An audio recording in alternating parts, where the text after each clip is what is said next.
Welcome to the Cash Flow Project Podcast. Are you looking to better your financial situation by increasing your cash flow? Too busy to hunt for real estate deals or don't know where to start? Then you're in the right spot.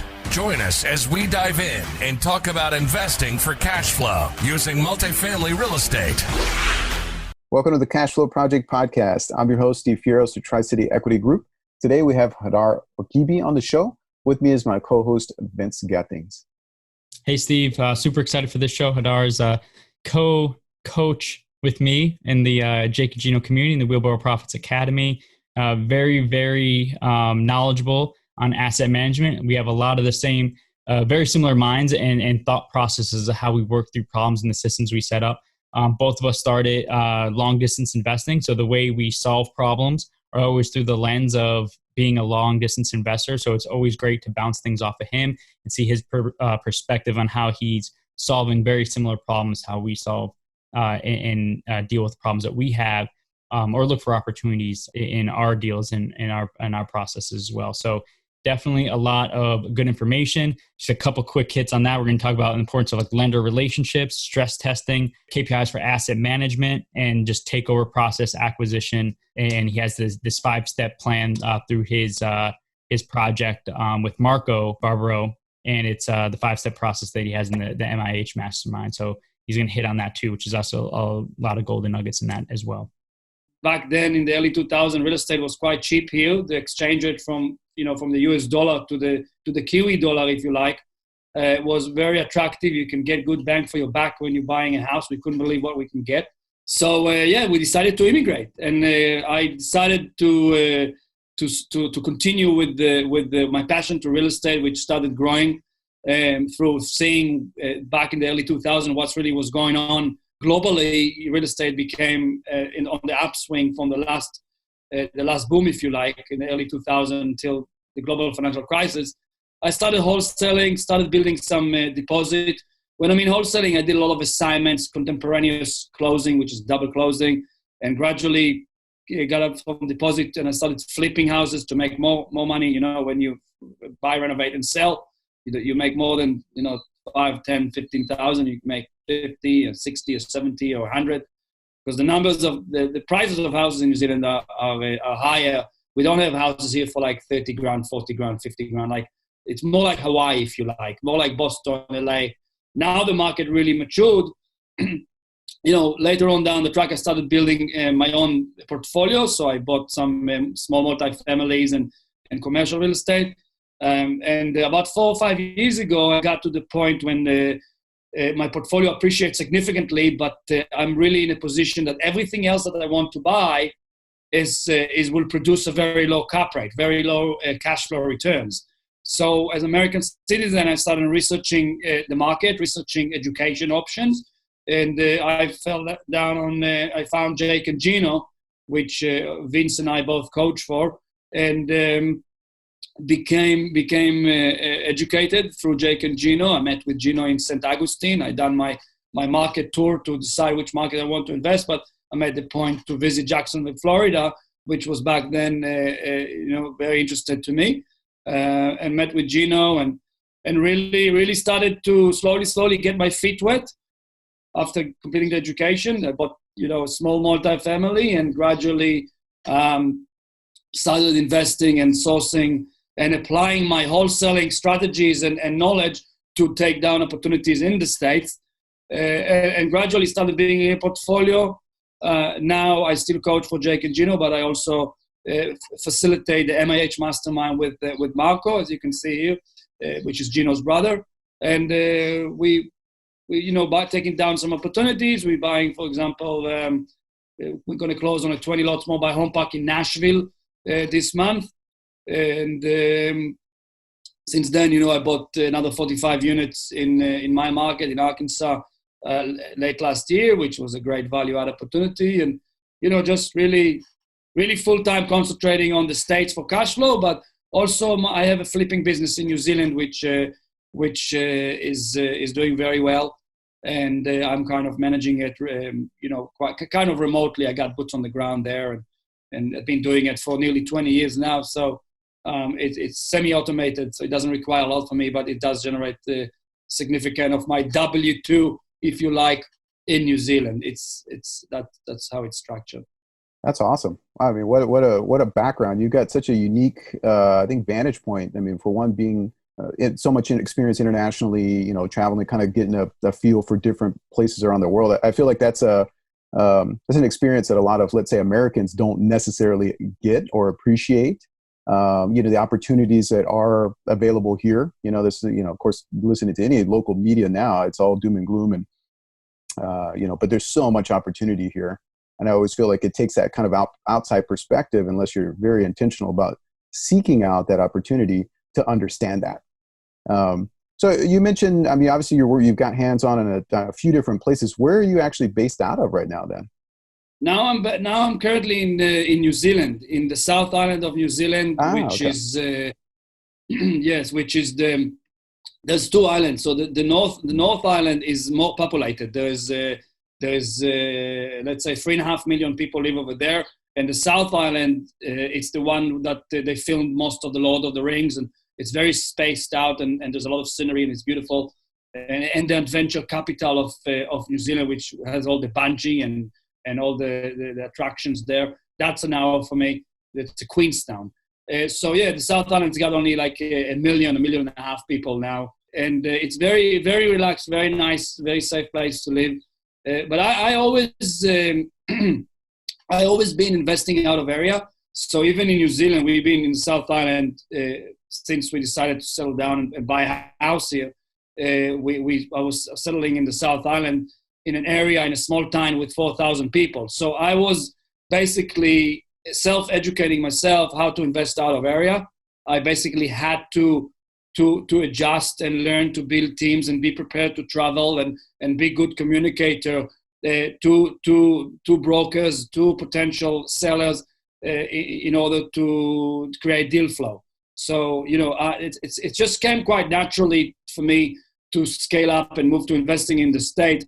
Although the travel is, instead of traveling 2 or 3 hours, an hour to the airport and then an hour or 2 flights, depending where you're going in New Zealand, now I need to travel 2 hours to the airport and then fly 15 hours or something like that. So it's a mindset thing, you see.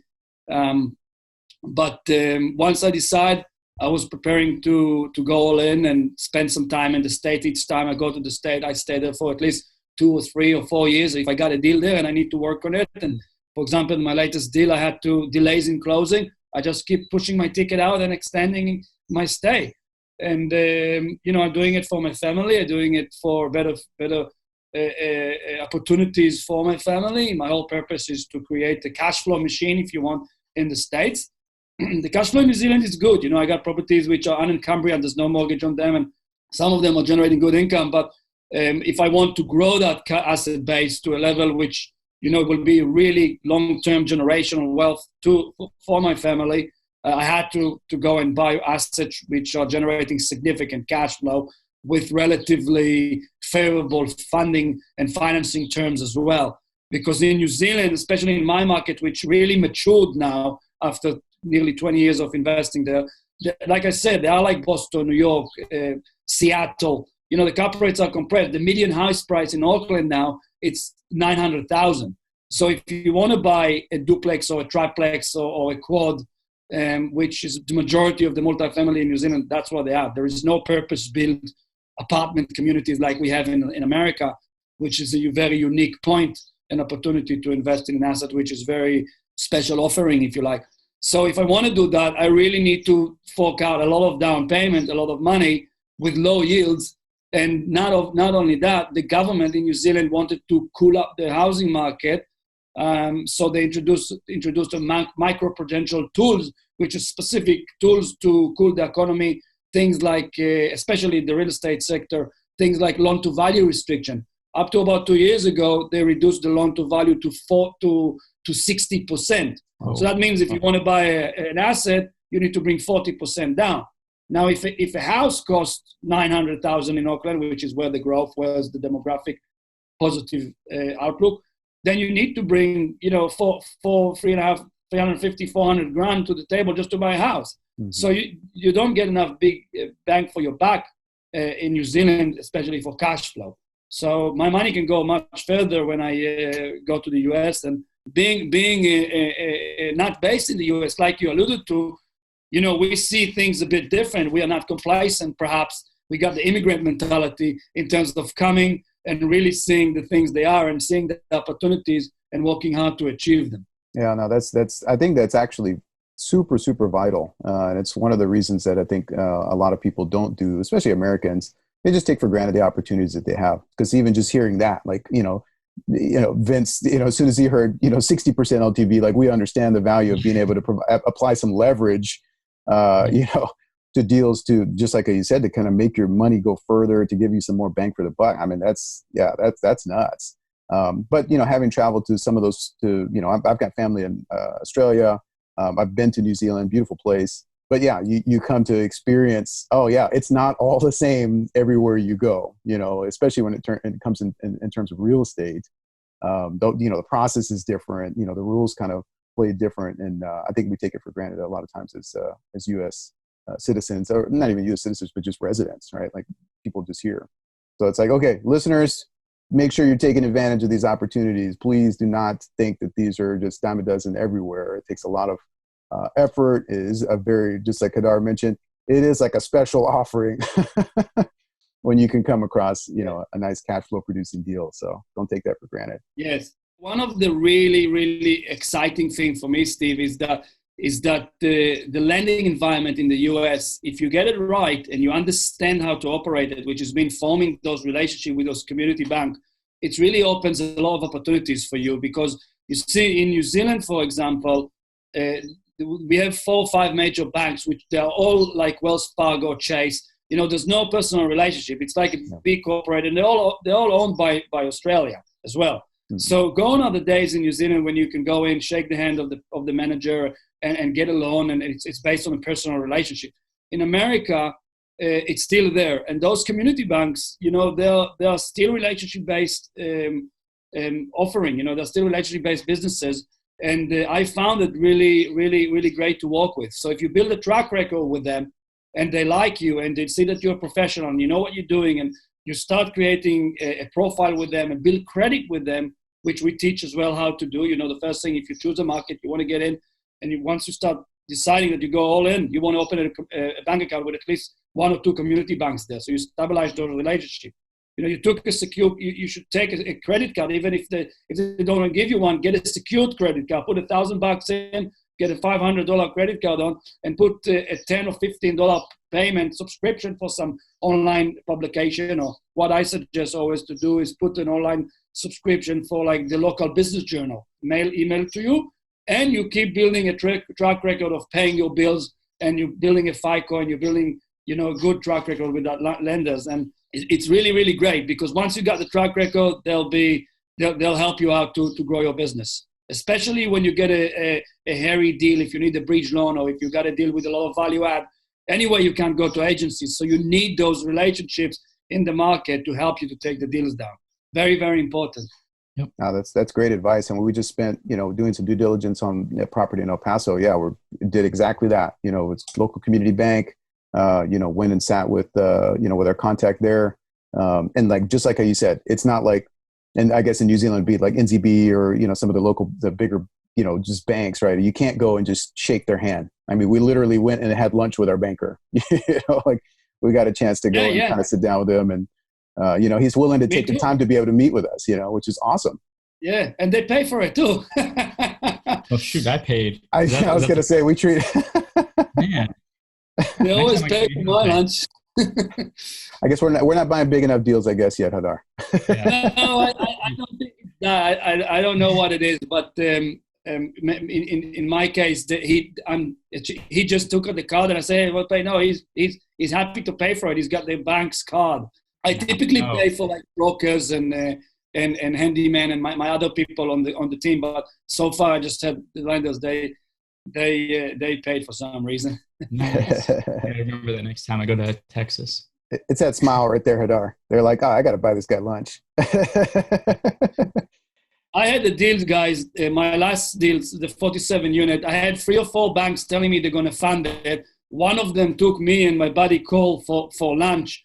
And only they took us for lunch, they came in a team of 3 or 4 people, like the lender that I'm dealing with, commercial lender, his supervisor, and another guy from an underwriting department in the branch. And it's very, very, very well-known bank in Arkansas. They took us for lunch. They paid for it. They're excited. We laughed. They told us all about their hobbies. You name it. Everything went well. And they told me we'll fund the deal. But I didn't bank with them yet. But I had relationship with them in emails and phone calls and lunch and whatever. When they went to committee, they had 14 people on the committee. And, a couple of them on the committee, they thought, who is Hadar from New Zealand, although U.S. citizen, although he's got experience, we can see he's got track record. We don't want to lend to him. And that basically all went kaput. So, and then I ended up getting a loan from the lender that I did have a relationship with, although not the best terms, but I got the deal done. And now I'm refinancing it with a credit union, which gives me better deals. But the point is, when you're dealing with community bank, I think it's very important to ask at some point, what's the loan approval process? Because if they're going to a committee and there are 15 people on the committee, it's harder to get things done if you get to a committee and you got 3 or 4 people only. So, I learned from that. And also keep your expectation aligned, because although they took me for lunch and took call and, we had a grant, the deal didn't go through in terms of the funding from them. So you really need to keep your options open, as many as you can. And the last result will always be a good local mortgage broker, which will always be able to help you and know which lender locally will be willing to accommodate your deal. It might cost you 1% instead of 0.5% of origination fee, but it's money well spent if you can make the deal work. Absolutely. I'm going to jump in real quick. So lesson learned from us, same thing, especially with community banks. You don't want to just build that relationship with one bank. You want to find out who all the bankers or lenders, credit unions in your market that lend on commercial. And you want to build relationships with all of them. And then when you have a deal, you're going to cast that net out to all of them and not just focus on one bank. Because same thing happened with us. We started on one of our last deals. We started with 3 or 4 banks, local banks. One seemed to pull ahead. They had the best terms. We met them. They promised all the things, the best terms, best rates, everything. And then they came back and they were like, oh yeah, we can do the loan, but it's going to be like whatever it was, like 60% LTV. Yeah. When I was like, you told me like 80% 2 weeks ago. What's up? So we had to drop that lender and go to one of the other ones. The mistake that we made was once that first lender started to pull ahead from the pack, we dropped all of the other ones and kind of put them by the wayside in the back burner. So when the one that we thought we were going to go with didn't perform, we had to scramble and go all the way back. Like, hey, I haven't talked to you in a month, but let's get this deal going again. And that was a huge lesson learned from us, is that when you're dealing with those new relationships with in a new market with new bankers, you never want to stop engaging some of the banks in favor of one until you have like a proven track, until you've closed deals with that bank. Because again, at the time, the loan originators, they're salesmen, right? They're trying to get applications. They're trying to get deals to the committee. Sometimes they have a lot of pull. A lot of times, like you said, they're going to build a package and they're going to pitch it. They're going to try to sell it to the committee, but the committee is the final say. So lesson from us, again, was if you're new to a market and you're new to building relationships with that bank, those community banks, then get all of the ones that write the loans that you want, that you're looking for, those commercial multifamily loans, and engage all of them all the way through the process. Don't favor one and then all of a sudden stop talking to the other ones, because if that first one doesn't pull through, you're going to be scrambling to re-engage those conversations and spark up those conversations with all the people that you forgot about a month ago, and to put you in a really tight spot. So huge lesson in there. All right. I think I'm up for questions now. All right. So I'm going to switch over to the asset management side on the stuff you do have, the Arkansas portfolio. So on the asset management side and building business plans and executing them, I'm big on kind of like a phased acquisition approach, where it's like phase 1, phase 2, phase 3 of my takeover plan. And phase 1, it's usually like those low-hanging fruits that are going to just immediately have bear fruit on increasing the NOI, either cutting expenses or like quickly adding some kind of additional stream of revenue. Because usually it's like the 80-20 rule, right? The 80-20 principle. So I'm big onto that. And I always put those things that will increase the NOI the most, the least amount of effort right up front in my acquisition plan. So for you and your strategies, what are some of those things that you do right away on a property that you get that immediate bump in either appreciation or cash flow? So really, I look at it in a holistic approach first up. And the first thing I want to do is really make sure that the residents that are there know that there is a new sheriff in town, new management, if you like. But they also want to know, I also want them to know that we are there to add value to them as residents. So the first thing you typically do is do external work to try and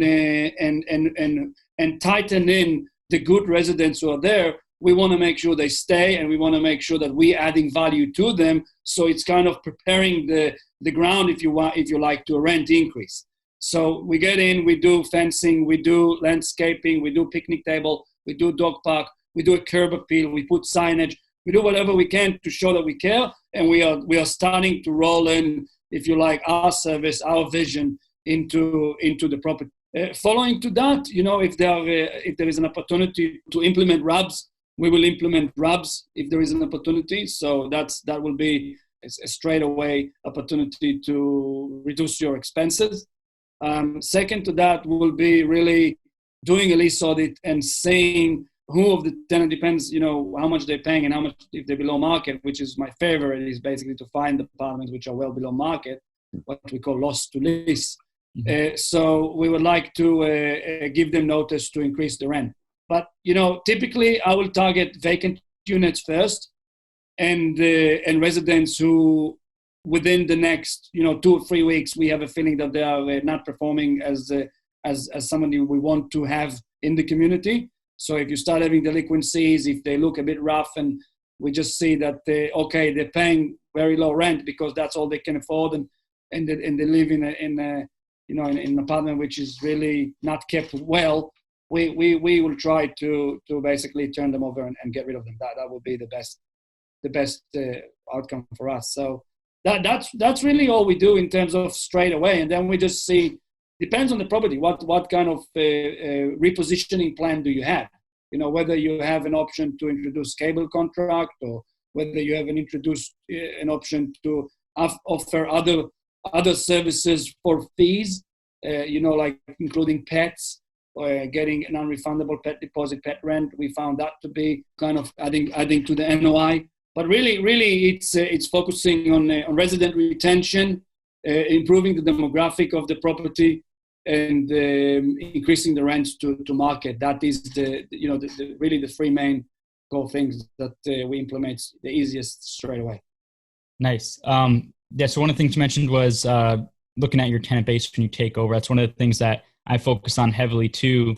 And when I do what's called a lease audit. So I go through a lease audit and I put everything on an Excel sheet, and I try to figure out who are the residents that are going to be leaving, or their leases are up, either on month to month, or their leases are up in the first 90 days of acquisition.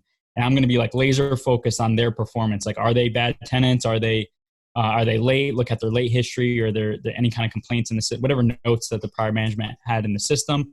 Because if they're problem residents, then I have that first 90 days to kind of put them on notice, and then just non-renew them. Because what a lot of people do, a lot of newer investors think that when they take over, they got to keep the goal is to keep occupancy really high.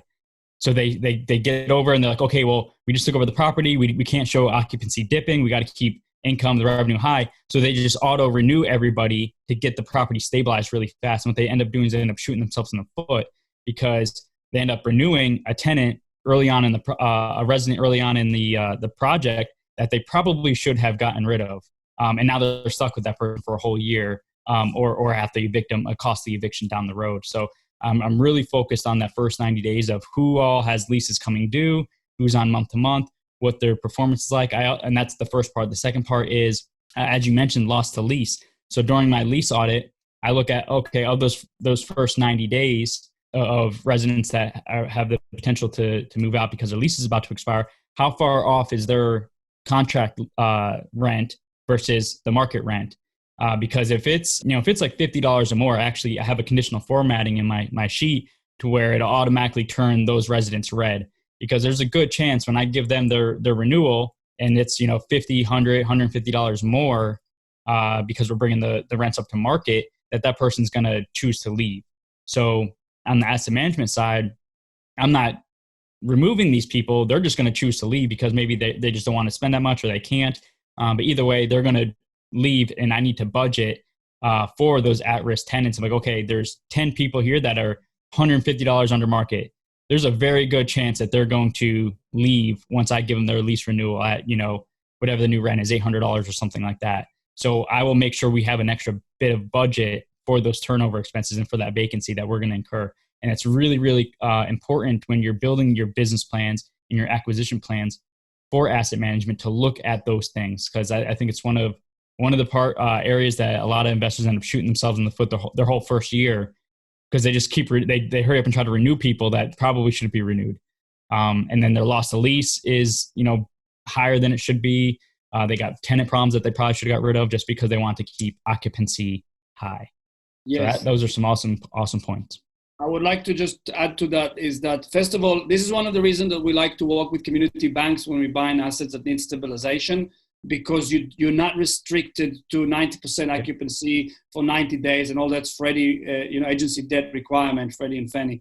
So that's just give you a little bit flexibility. The other thing is that I actually like to see some month-to-month leases when I buy a property, because like you said, I'm able to monitor and see if we need to get rid of people or if we need to turn the unit. You see, the idea is to get in, and if we need to renovate apartments, we want to get on with the job if we need to. So if you took that in account and you're well capitalized, for example, let's say you want to spend $5,000 a door, and you need to do all of them or whatever amount you need. You did the inspection, you know how many units you do. So we raise that capital. In my case, it's self-funded, but we get that capital up front, whether from construction loan or whether we bring it to the deal. We know we have it. So we're sitting on it until the units are vacant, until we can go and execute the turnover, the unit turn. So it's very, very important to be able to well capitalize. And I had a situation that suddenly in 1 week I had 3 people leave. So I said, thank you very much. I'll get in, I'll renovate them, I'll take the rent from $450 to $600. And that's what I do. It didn't scare me.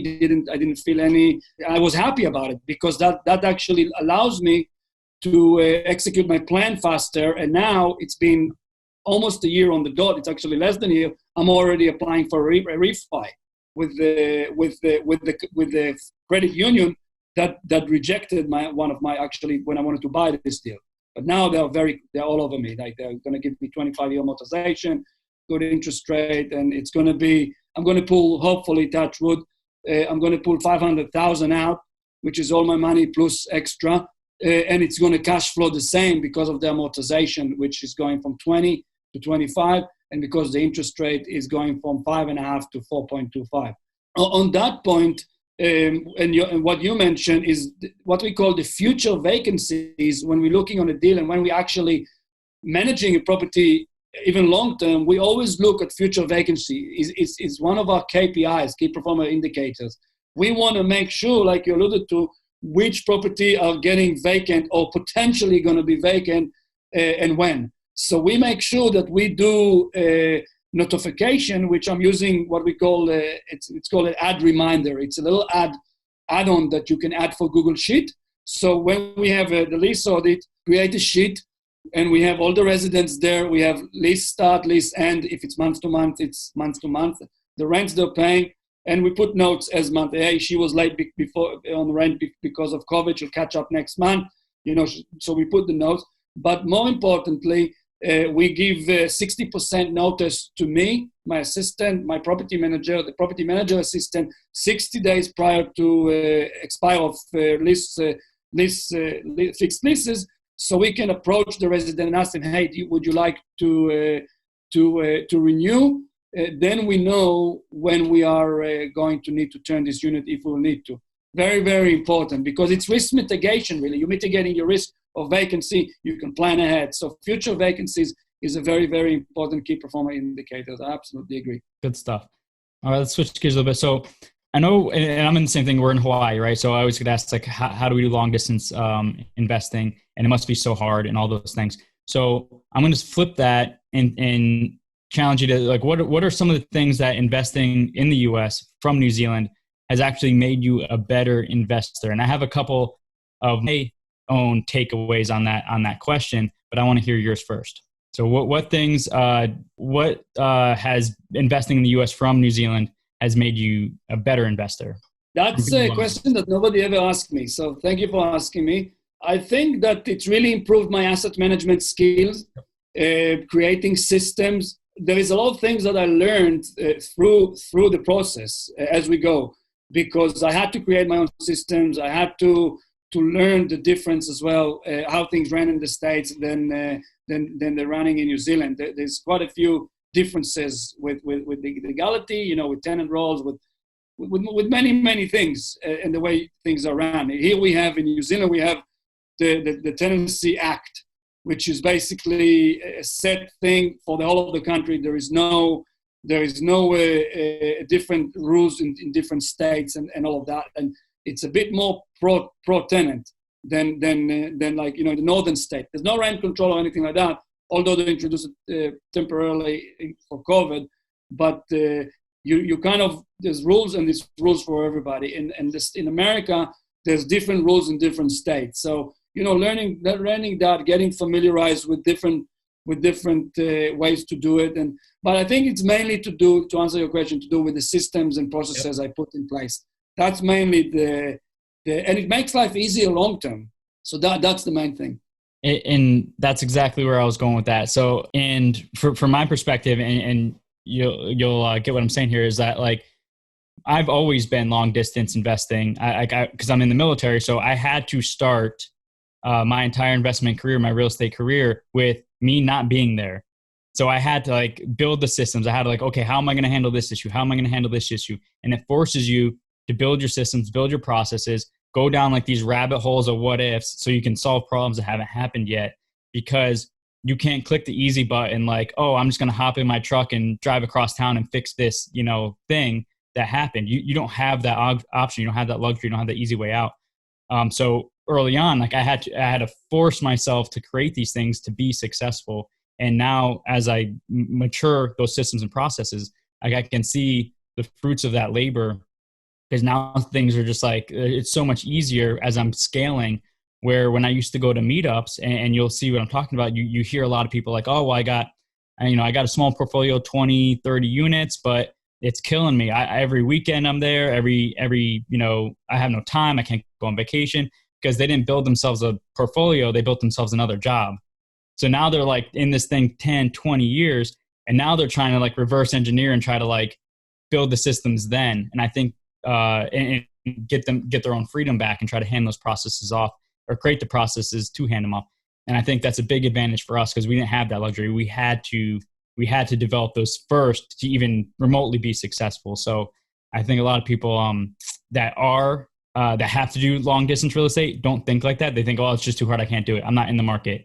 But the flip side of that is that if you do have the energy and you have the drive to do it, you'll be much better, once you get the ball rolling. Yes. And the other thing is that it comes to it, and it ties within what you said, is the mindset thing.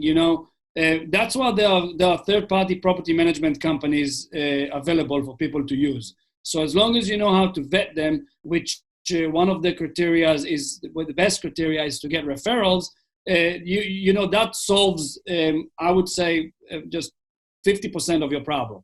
Then you need to manage the manager, which is another story, as you know. But a third-party property manager can save you a lot of time and effort. I mean, I have no interest dealing directly with tenants, with residents, whether in New Zealand as well. All my properties are managed remotely by a third-party management, apart from a commercial triple net building that I have here. And it's really in my backyard, and it's triple net, so there's nothing to do apart from here and there, some negotiation of leases and looking at some things that they want me to look. But third-party management is put you halfway there. Then you just need to learn how to manage the manager, which is not rocket science. That's why we do. We got actually an asset management course coming up through the MIH Mastermind, pretty affordable. If you go to MIH Mastermind /education, you'll see that course there in a couple of weeks, and you'll see some other freebies and other courses as well. So It's doable. You can learn that skill, and it's not rocket science. Nice. A couple of weeks went. So we're in October 2020. So a couple of weeks sometime in November 2020. Yeah. It would be even out for a while. So yeah, maybe even before that. They'll have like also an info pack, if you like, asset management pack that will have a asset management checklist. It will have key performance indicators, asset management roles. That if a team is taking down a deal and they're all going to be part of general partner, they need to know also what kind of roles each one could play, and to be classified as a like active investor and not being a passive, which within the Security Exchange Commission rules could be a bit challenging. So there's going to be a good amount of information there, and we do that to help our members of the MIH Mastermind, but also we put the product out there for people to enjoy and educate themselves. Nice. All right, last question for me. So you talk about taking down deals. Right now we're looking like we're maybe in another wave of COVID here in the States. We just got notification that Texas is going back into a 2-week shutdown thing like that. So as you're looking at deals right now, what are you doing for stress testing? What kind of KPIs? What kind of things are you doing for future rents, for vacancies, for? So as well, in just to touch on the COVID thing, I totally agree. It seems like also I saw on the news, Europe as well. There's a third wave coming, and we don't know. It doesn't look like it's going to go away. I actually read some articles in the news in New Zealand as well. They reckon this could last for another 2 years. So the first thing that we do with stress testing is really mixing and matching different scenarios. That's what stress testing is. You want to do a what-if scenario, and you want to mix and match different scenario. The first thing that we do is the economic vacancy. So economic vacancy is, to the listener who don't know what it is, let's say you have a property which is 100% occupied, but 10 people are not paying. So you can say that you have 100% occupancy, but you have 10% economic vacancy. So that's what it is. So we do 20% economic vacancy in year one, and we even stress it out to 25% economic vacancy in year two. And we do that in two following scenarios parallel to that, which one of them is no rent increase at all in year one, which, in COVID, it's struggling, but this is location specific, guys. Very important. Some assets in some location, you can still increase the rent. I mean, we are planning, and we have been increasing some up to about June, July. We have been increasing. Now we're planning to give notice 1st of December to increase in January, because there's so much under rented that they should be able to take that $100 a month. And the way we screen our tenants is in a way that we want to make sure that we got residents that have enough income to pay the rent. So we're not going to get into that rabbit hole, but very important to make sure that you predict no rent growth. You can even predict 5% rent decrease if you like, which a lot of people do, and when we stress testing, it's different scenarios. Okay. Another thing we like to do, which we do on any deal, not necessarily only with COVID, is we want to see a margin. We want to see a margin of a break-even point of 70% occupancy. That means that if there is no income coming, and if you have, for example, a 30% economic vacancy, which is 70% occupancy, the property is still going to break even, and you're not going to have to prop it up or bring money from your pocket or create a capital call. So we really don't predict any rent growth now for at least a year or even 2 years, and see how it performs. The next thing we play with stress testing is amortization. So we play with 15 years, 20 years, 25 years, and 30 years. And the reason is some community banks will only give you 20 years. It's just the nature of that, especially if you don't have a stabilized relationship with them. Federal credit unions in general, typically they're more flexible. They can go up to 25 years, maybe sometime more, because they're not regulated exactly like banks. I found them to be more flexible. Community banks, if you're proposing a deal and it's a 1960s or 1970s value add with quite an old infrastructure, they might only give you 15 years until you get that thing stabilized, because they see the life of the property being a bit shorter. So 30 years amortization, as you do with agency, that might not be something that will be available at the front end straight away. So we play with that. We played with buying at 20, and refining at year 5, or if you like, refining at year 5, that's my strategy, to 25 or 30, or even year 3 to see how it goes. Another thing we do, we play with interest rate. We play with currently historic low interest rate, 3.8%. What happens if suddenly interest rates go up back to 6, 5.5%, 6%? In 5 years, in 3 years, depends what's your loan terms that you're going to get. Maybe you're going to get 3 years fixed. So we play with interest rate. Very important. We check it at the principal and interest only. But typically, we like to implement the principal and interest because that's more conservative. We like to do that. Exit cap rate, whether we are refinancing or selling, we put at least 1%, 1.5% from the market rent. So what you're buying the property for, it doesn't matter. I mean, I bought this property that I bought in November last year. It was like close to a 5 cap, 4.8 cap or something, because it was 30% vacant. And there was on top of it, another 20 or something, 25% people who were not paying. So the income that it was generating, and it was $450 a month market rent, not market rent, what we were collecting over there was 30% below market rent. So of course it was a very low NOI because it was vacant, the rents were low. So we're not looking on that. We're looking on what's the market rent when you want to refi or sell would be. So we stress testing on that. We're putting 1.5 point minimum on top of if we want to refi and roll the deal.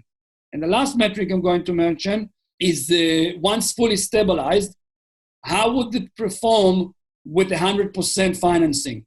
Because when you refi and roll the deal, when you're actually going through the process, you stabilize the asset, you build some equity, and now you want to pull all your money out, or even more, you want to see how it would perform on 100% of your cost if it's borrowed, if you're refining all your money out. So we do that in year 4, in year 5, even in year 3. So we really work that number. And last point is taxes. We always underwrite conservatively about taxes. You need to know what is the tax regime, if you like, what's the rules and regulation, how would the tax assessor will treat your taxes after the sale or in the next year. Because in Texas, for example, taxes are very, very expensive. Sometimes they can jump significantly, also in Florida, upon a sale. So how do they calculate their tax review? How do they calculate their taxes in that particular state?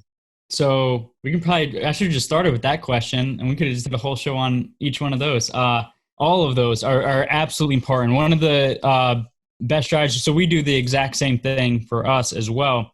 And one of the best practices we do is we have 2 people that do the stress testing. So we have like our partner Duke, who will build the spreadsheet, build the underwriting, and then like we come in and I go and like just start poking holes through it. Because if you've ever done underwriting, serious underwriting for like hours and hours and hours and days, you know what I'm talking about. Like you just start like going cross-eyed, you start missing things just because you've been immersed in these spreadsheets for so long that when you build it, get a fresh set of eyes on them, and then they can easily spot things like, oh, what happens if you do, you right now you're projecting, a 90% occupancy year 1. Like that's probably not going to happen. Like you're going to have a lot of turnover because you're going to be renovating units, you're going to be increasing rent. So let's kick that down or something like that. Like, oh, you have your reversion cap rate or your terminal cap rate as a 6. Well, we're buying it at a 6. So that should be like a 7 because you're gonna stress test for the market to be worse than it is now. So all those little things, and that's we do everything you just said. We do that as well, and we play off each other. So like if I'm doing the underwriting, Duke will come in and poke holes through my underwriting with the stress testing questions, and then the same thing just to make sure that you're getting a fresh set of eyes on it. Those are absolutely vital to being successful, because otherwise you're going to be, the worst thing you can do, especially as if you're newer, is have to do a capital call like 6 months into a deal because you didn't stress test your deal for any kind of economic downturn, and you pretty much bought it and like, okay, well, hopefully the market still rises and like nothing happens and it's sunny days from here on out, because that'll probably end your career very, very soon if you have to do a capital call so soon after you acquire because you didn't stress test the deal enough. So it's very, very important part of the underwriting. Yes. And one more last point to mention about this, which a lot of people, and like I like to pick holes in underwriting as well. That's just, You have to, because if you're dealing with your own money or investors' money, you got fiduciary responsibility, and you need to make sure that you are, not looking at it in a rosy glasses. You need to make sure that you're doing your homework properly. So one of the most important thing is to really get your rent comps right, because I've saw a lot of times when students and people who do underwriting, they don't get that right. And what I mean by not getting it right, I'll give you 2 or 3 examples. First example, they're looking on a comparable that, for example, is the utilities are including in the rent. So you need to make the effort to ring and do a mystery shopper and ring those other comparables management company and find out what's included. Is utilities are including in the rent? Do they offer any concessions? What's exactly going on? Does the unit have washer and dryer hookup in the unit or not? That's a massive factor. That could be $25, $30 extra on the rent, just on that. Another important point is knowing your market in terms of the location. And that's specifically important when you're looking on comparables, whether you gather them up for Rentometer or other properties, or whether you get the OM, offer memorandum, from a broker. More often than not, and we'll pick on the brokers right now for that purpose, because I've seen it so many times, they include comparables which are not comparables. And the reason is, for example, a lot of cities and towns and locations, they have like a natural barrier, like for example, a railway track or a river or something that if you pass that, it's a better area or a worse area, or south of the highway. It's, people who are local and they know the demographic, they know what's going on in the city. They will know that once you pass the railway track or once you pass this river or this highway, the demographic changes. So it's very, very important to know that when you're doing your rent comparable. Washer and dryer, unit size, unit vintage, construction, very, very important. And that's a sticky point that a lot of people over-optimistics because they got the wrong comps.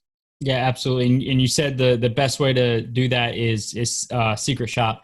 A lot of people use like Rentometer and everything like that. Like, I hate Rentometer because it is not an apples to apples comparison. You're like, oh, well, you can get $800 for this 2-bedroom because all these other ones, and you're looking at them and you're like, that place is like class A and mine's a class C. Like, it's not a comp. But Rentometer doesn't distinguish that. So I don't like Rentometer. I use like apartments.com.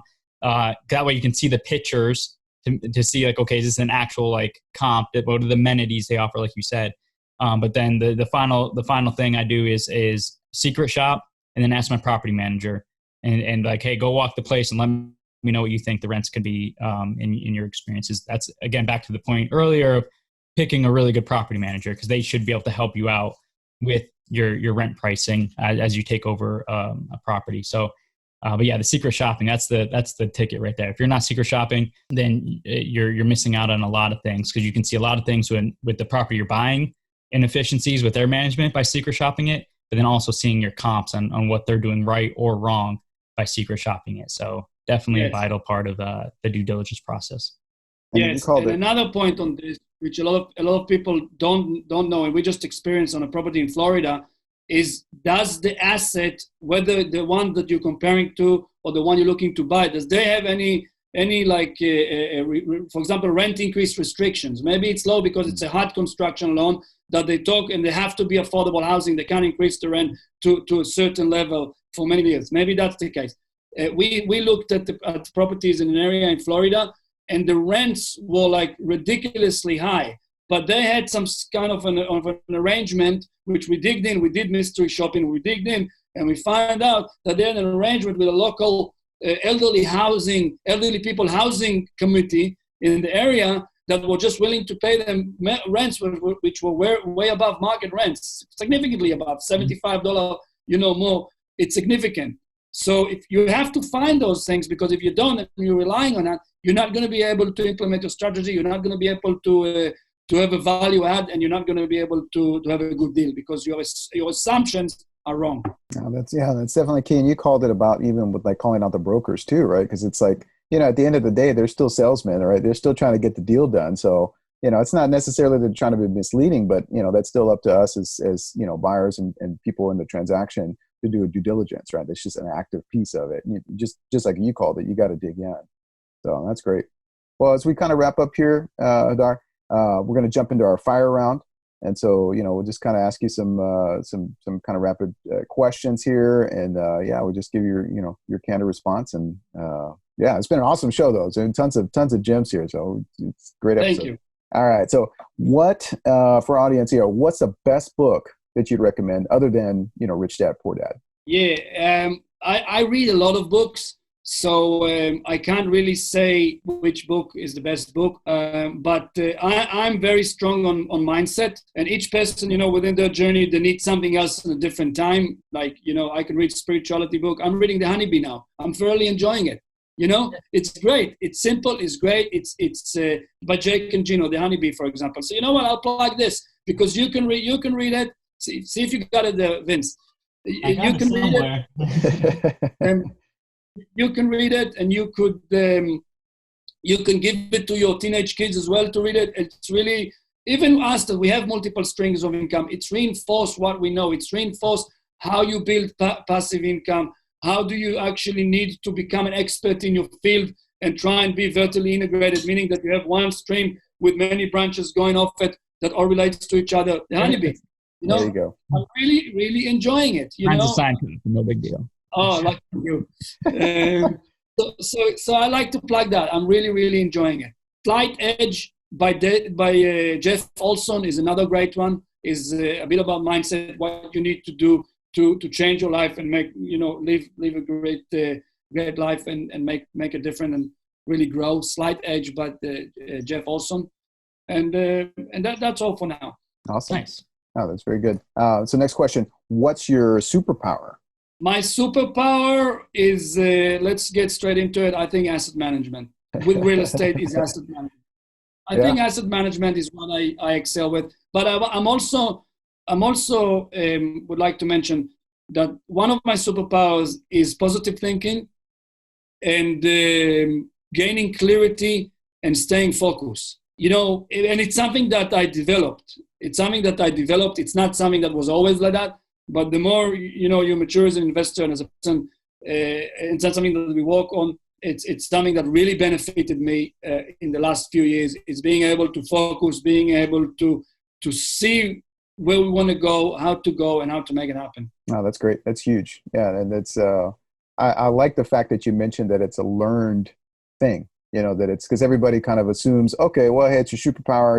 Hey, Superman didn't have to learn how to fly necessarily. He just fly as a baby, right? But it's like, okay, no. This is it's such a integral part of being successful in life in general, and it can be a learned thing. It doesn't have to be a natural thing. So that's huge. All right. So what's your biggest lesson that you've learned along your journey through multifamily? From multifamily, wow, man, I don't even know where to start. I mean, there's always everything we talked about, the lender's relationship and all that. But one of the lessons in multifamily is there's really a lot of things. But one thing I want to mention, which is important, and it's gonna be relating to a lot of people, is watch out from overcapitalizing. When you're taking on a deal and you need to renovate, whether you do house flipping, whether you do renovating apartments, know what you can do to get the result you need, but make sure that you're not overcapitalizing, that you're not spending too much money on an asset that is not required, and you're not going to get the biggest bang for your buck for the money that you're putting in. Because I'm not talking about being tight. I'm actually taking pride of the properties that I own. My third-party manager always tell me, you're one of our best landlords. You're always doing what you need to do to give good service to the tenants, and we do. But overcapitalizing is a big mistake. So, for example, we did renovation for apartments. I started with granite, $1,500 a piece. We did 5 or 6 of them, and we saw that we can get the same rent only if we resurface the countertop. Instead of $1,500 granite, we can do it for a couple of $100. So we pulled the plug on it and say, let's go with that. So, getting a close eye and really holding the bull by the horns and making sure that you really, really, really embrace. If you're out of area, you just have to get involved. You have to make an effort, a commitment to visit, to be involved, and see the things the way they are. Very important. Know when to pull back with your CapEx budget if it's not necessary, because it's an investment. And if you invest it, you put it out and you're not getting a return on it, it's not necessarily worth it. No, that's great. That's great advice. Yeah. And then last question. So for the busy working professional, who's working towards financial freedom, like what advice do you have?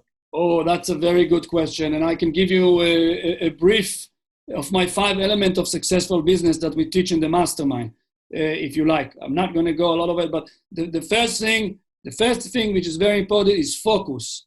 Focus and persistent, which is avoiding the shiny object syndrome. You know, we all have shiny object syndrome. We got a slow phase in the business. You're not getting deal flow. You're not getting, you know, even when I was flipping, you know, suddenly I have a big breaks before drinks, if you like, and I started doing other things, and I lost momentum. So if you're focusing on one thing, and you put the processes and you know, really going through the process of making it happen, you want to stick to this strategy and make it happen, and just be very persistent. The second thing is measurable action plan. You really want to have a measurable action plan that you can implement. And the way we do it through the Mastermind, also we teach, is we have a quarterly action plan with key performance indication. So we basically have a 3 focus area for each quarter, and we are establishing those 3 focus areas through the questions of what is important for me right now to take me into the next step that would lead me into my goal this year, that would lead me into my 5-year goal or even my 10-year goal. So you have your big goal and you walk backwards from there, but you want to do it in quarters. You want to do it in palatable sizes that you can take it down. Could be a small process of creating, for example, a broker's conversation systems, how to follow up with broker, what's the system is like. Are you going to email? Are you going to text? Are you going to call? How often are you going to do it? Where are you going to store the broker's relationship on the CRM? Who is going to implement it? Is your VA going to email them? Are you going to email them? So creating those systems to take down the actions that you want, if you like, within your focus area, those goals. The third thing is time management. You need to have a proper time management. As you guys know, we use calendars, we use weekly planners. Whatever you can, you need to schedule, because if it's not written down, it's not going to happen. So we got this, which is like Jake using Jake and Gino. We got something like that I'm using. I just printed a new one because I ran out, and I'm preparing my one for tomorrow. It's Monday here. So proper time management, know where you are. The fourth one, briefly, it's understanding your financials. Understanding your financial is very important. What you can afford. When you're going to real estate, you're going to multifamily, you want to make sure what you can afford. Are you able to afford to buy a 4-plex, or are you able to afford to buy 20 units or 50 units? You want to have this discussion with a mortgage broker. You want to have a discussion with a lender earlier on. Are you going to use your self-directed IRA or EQOP, for example? Very, very important. Understand underwriting. Well, you don't have to be the underwriters of the team or be a master underwriter, but you want to understand the nuts and bolts of the deal. You want to understand how to read the deal so you know if it's actually a good deal or not. Whether you're a passive or active investor, you need to understand at least the basic of underwriting. You want to be able, as an asset management, to understand your business KPIs, tracking collection, fees, rent growth, delinquencies, all of those things. You need to understand it if you are wanting to be successful. And the last and fifth point, which you guys will agree with me, is accountability. Accountability is the glue that ties commitment to results. Many people start things, they know they need to do it, but they never end up pursuing it, or they do half a job. If you got somebody that's keeping you accountable, and helping you to achieve those goals, for example, like a mastermind, for example, like Jake and Gino, you will be progressing towards your goals. And if you don't have that, a lot of people give up and fall off. So accountability is very, very important. Oh, that's huge. That's huge. I mean, this is just talking about, over delivering. I think that's huge. That was like a whole show right there. Just you're right. Just the 5 points.